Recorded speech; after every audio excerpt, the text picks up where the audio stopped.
वर्षा अग्रवाल का आज जन्मदिन था। आज वह 26 वर्ष की हो चुकी थी। उनके पति विशाल ने सुबह ही कह दिया था, दफ्तर से लौटते वक्त मैं तुम्हारे लिए केक लेता आऊँगा, सब तैयारियां करके रखना।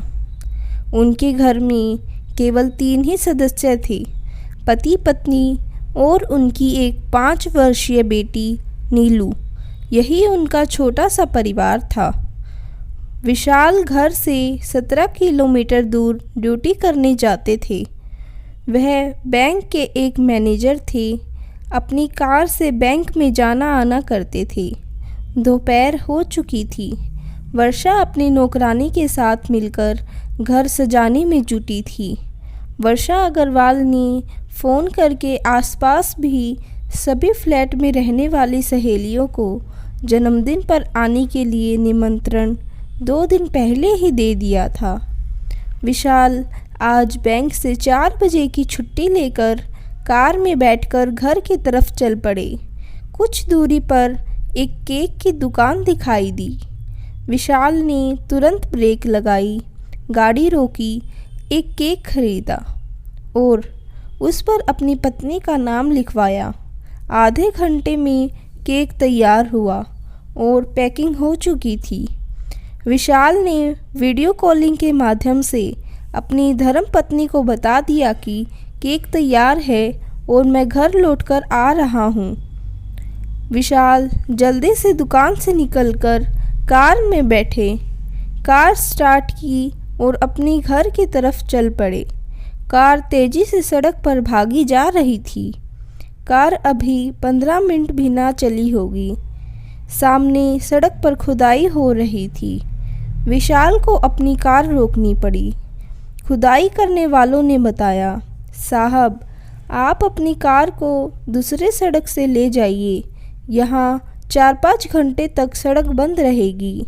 विशाल खामोश होकर कार को पीछे वापस मोड़ लेता है और दूसरी सड़क पर चलने लगता है। विशाल ने अनुमान लगा लिया, यह दूसरा रास्ता थोड़ा लंबा है, लेकिन कोई बात नहीं, घर तो पहुंच ही जाऊंगा।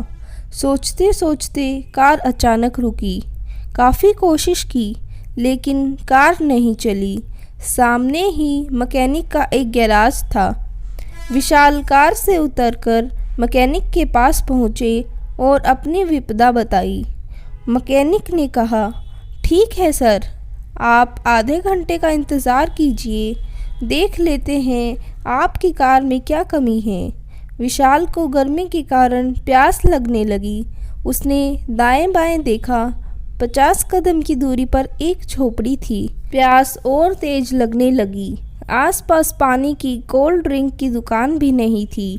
विशाल झोपड़ी तक तो पहुंच गए, लेकिन दरवाज़ा खटखटाने में संकोच करने लगे। सोचने लगे, अगर किसी ने दरवाज़ा नहीं खोला, अगर दरवाज़ा खोल दिया और मुझ पर चिल्लाने लगे तो। लेकिन गला सूखने लगा। उन्होंने अचानक दरवाज़ा खटखटा दिया। दरवाज़ा खुलने पर एक बूढ़ा आदमी खड़ा हुआ था। बोलो, कहो बेटा, क्या चाहिए तुम्हें? विशाल ने कहा, क्या मुझे एक गिलास पानी मिल सकता है पीने के लिए? वह बूढ़ा आदमी लड़खड़ाता हुआ वापस मुड़ा और गिर गया। यह देख विशाल ने दौड़कर उस बूढ़े को उठाया और अंदर एक टूटी चारपाई पर लेटा दिया। अंदर एक बुढ़िया चिल्लाते हुए बोली, कौन है, कौन है? क्या हुआ तुम्हें स्वामी? तब उस बुजुर्ग ने खटिया पर पड़े पड़े बताया, यह मेरी धर्मपत्नी कौशल्या है। आज इसका जन्मदिन है। मैंने आज लाल बत्ती पर खड़े होकर 20 रुपये इकट्ठे किए, लेकिन केक वाला कहता है कम से कम 300 रुपये देने होंगे। मैं गरीब आदमी 300 रुपये कहाँ से लाऊं?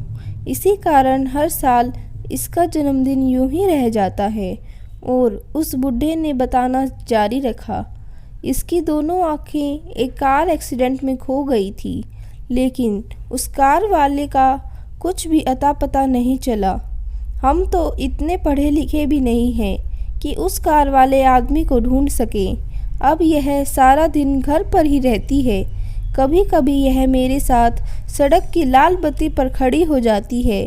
कुछ लोग 2-4 रुपए दे जाते हैं, बस हम उसी में गुजारा कर लेते हैं। विशाल ने कहा, जिस कार वाले ने तुम्हारी धर्मपत्नी की आंखें ले ली हैं, उसके पास मैं तुम्हें पहुंचा सकता हूं। वह बुजुर्ग और बुढ़िया बोली, जल्दी बताओ उनके घर का पता, हम थाने में जाकर उनकी रिपोर्ट लिखवाएंगे। विशाल ने कहा, लेकिन इससे पहले आपको मेरा एक छोटा सा काम करना होगा। अगर आपको मंजूर है तो ठीक है, वरना मैं भी यहाँ से चला जाऊँगा। विशाल ने कहा, आज मेरी घरवाली वर्षा का जन्मदिन है। आप दोनों को मेरे साथ मेरे घर चलना होगा, उसे आशीर्वाद देना होगा। उसके बाद ही मैं उस कार वाले आदमी का नाम बताऊंगा। वह बुजुर्ग और बुढ़िया विशाल के साथ कार में बैठ गए। कार 20 मिनट बाद एक शानदार अपार्टमेंट के निकट रुकी। लोग बालकनी से कार को देखते हुए बोले, विशाल आ गए। रिश्तेदारों और फ्लैट के सभी पड़ोसियों ने कार को घेर लिया। उस कार से विशाल अग्रवाल उतरे, फिर एक अंधी बुढ़िया उतरी, फिर एक बुजुर्ग लाठी टेकता हुआ निकला। दोनों बुजुर्ग एक दूसरे का हाथ पकड़े कार से बाहर खड़े हो गए। वहाँ खड़ी भीड़ अचंभे में देखने लगी, यह दोनों बूढ़े बुढ़िया कौन हैं? उनके मन में कई तरह के सवाल उठने लगे, लेकिन विशाल के सामने किसी को कुछ कहने की हिम्मत नहीं थी। आखिर वह बैंक के मैनेजर थे। आसपास के लोगों को उनसे कोई न कोई काम रहता था। विशाल उन दोनों बुजुर्गों को धीरे धीरे अपने साथ हाथ पकड़कर अपने फ्लैट की ओर ले चले। उनकी नौकरानी ने गाड़ी से केक निकाला और पीछे पीछे विशाल के साथ चल पड़ी। फ्लैट के अंदर बड़ी अच्छी तैयारी थी। तब विशाल ने उस अंधी बुढ़िया को अपने पास खड़ा करते हुए कहा, आज इनका भी जन्मदिन है।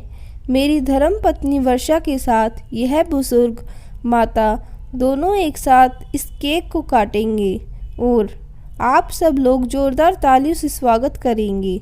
तब बुढ़िया ने अपने हाथों में चाकू लिया और केक काटा। फिर वर्षा ने भी केक काटा।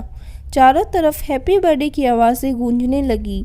तब विशाल ने कोने में ले जाकर अपनी बीवी वर्षा को बताया, यह वही बुढ़िया है जब तुम पहले दिन कार सीख रही थी और तुम्हारे सामने ही यही महिला आ गई थी। आज कितने सालों के बाद हमें पापों का प्रायश्चित करने का मौका मिला है। उस दिन तो तुम काफ़ी डर चुकी थी। तुमने कहा था यहाँ से भाग निकलना ही ठीक होगा और मैं तुम्हें वहाँ से तुरंत तेज़ी से अपने घर ले आया। तुम्हें पता है, उस रात मुझे नींद नहीं आ रही थी। मैं सोच रहा था जिस दिन भी मुझे वह मिलेंगे मैं उनसे माफ़ी मांग लूँगा, लेकिन मैं समझ गया माफ़ी मांगने से कुछ नहीं होता। वह मासूम बुढ़िया हमारे कारण ही अंधी हुई है। उन्हें किसी भी तरीके से यहाँ से जाने मत देना। वर्षा ने कहा, आप चिंता मत कीजिए।